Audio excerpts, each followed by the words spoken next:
All throughout Europe, all through the day, all through the night, journeys of mercy are being made.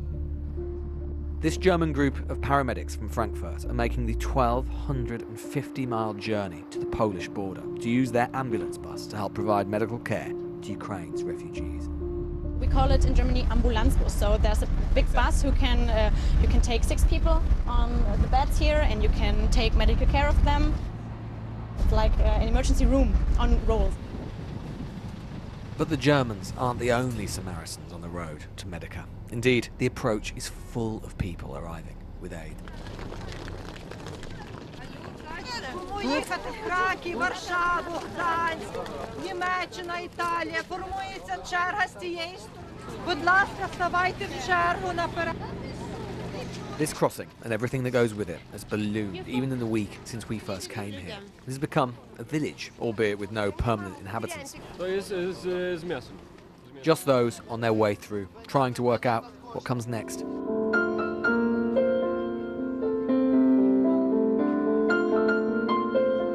A process even set to music. Surreally, almost no item can't be found donated or abandoned at this weird frontier. 1.2 million have entered Poland, and yet there are no refugee camps, and that's because of people like Kasia and Marcin. Nice to meet you, Lewis. How are you doing? You all right? Poles who have taken in entire Ukrainian families to their homes. A family of 4 has become 7. And to be clear, you don't know Oksana? Not at all. You'd never met her before? Never. She came to stay with you, which was, when did she arrive? Last Wednesday, Ash Wednesday. Do you know others who have done it? Yes.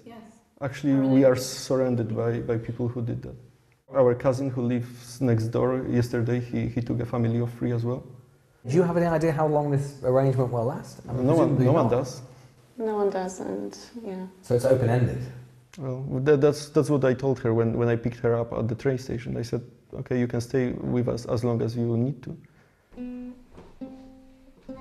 It isn't just the family thinking about the long term. The Polish authorities are seeking to integrate refugees at such speed that in less than a week, Oksana's kids have already been enrolled in a local school. Як мені в польській родині, я дуже вдячна, дуже мені добре здесь і моїм дітям. І я вважаю, що мені просто дуже пощастило, що я потрапила в цю родину.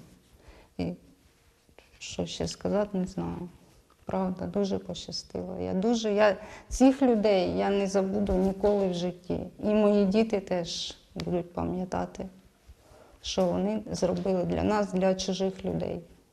In Poland, we remember the Second World War, yeah, and for example, my grandfather, he was a soldier, and I believe that he survived because at some point some stranger helped him as well. This war, like that war, is hell. But now, as then, in hell's embers, everywhere you look, there is light, the best and worst of us.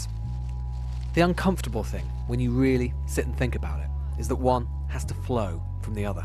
Humanity in all its shades.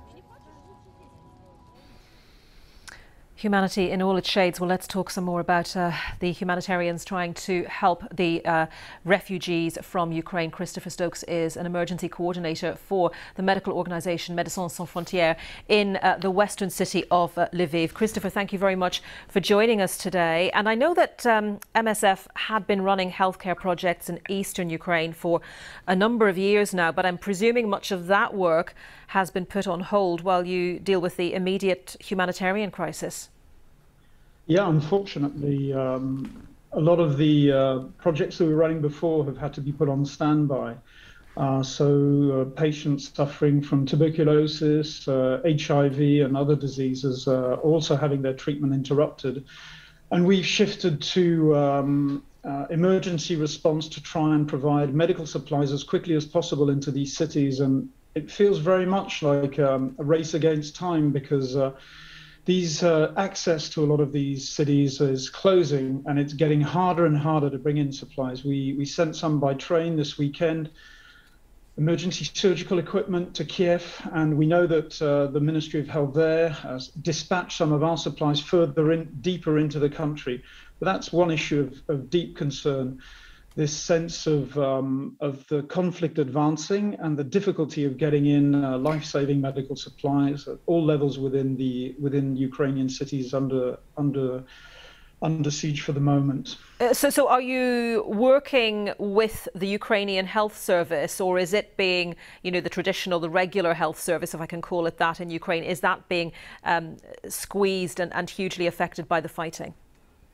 Yes, massively, and in many different ways. So you see it we still have teams in Mariupol, and our staff have been telling us the situation there is really quite desperate. People can't go and access health services. So they can't. They don't find water. They don't find wood to cook, to heat their apartments. They're going to collect melted snow on their roofs. And more broadly in the health service, it was highly centralized. So to give you an example, most of the anesthetic drugs were centralized around Kiev. So the hospitals we've been working with and in touch with right up to here in the west, in Lviv, are very worried that central supply line will be closed off to the rest of the country. And we're getting urgent requests from hospitals across the country for medical supplies, from Dnipro to Mariupol and other parts as well. So give us an overview, Christopher, then of the main healthcare issues you're dealing with. Presumably you're seeing people, injured as a result of this conflict, as well as secondary impacts, perhaps dehydration. You were mentioning, for example, in Mariupol, where there had been no access to water for a week, as well as regular health conditions that people are suffering from. Yeah, I'll give you one example. I was talking to the director of healthcare here in Lviv and he's responsible for much of the western region. And something as basic as insulin for diabetes is going to run out soon.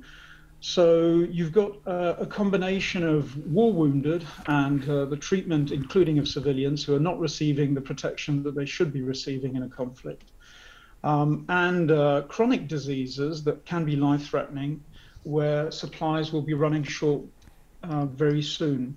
So it's the combination of both that is really particularly worrying, and that's linked really to the speed of the war, the way and its scale, the speed and scale of the war across the country. I've worked in many humanitarian or many conflicts and wars, going back to Chechnya in the 90s and Afghanistan. But the speed and the scale here is quite something, and it's very difficult to bring in the supplies on time and at the right scale, basically.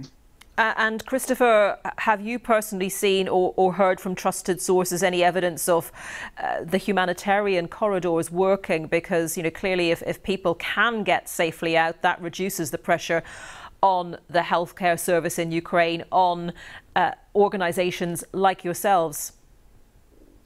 Yeah, well, safe passage is necessary in all cities in the east where it's requested. So certainly in Mariupol and others, but it's not the be-all and end-all, because in our experience, even when you have these safe passage corridors organized, people make individual decisions to stay. I mean, I heard a young lady in your report earlier on saying that she left her parents behind, and you're going to get tens of thousands of those decisions taking place as we speak. And people do decide to stay and remain.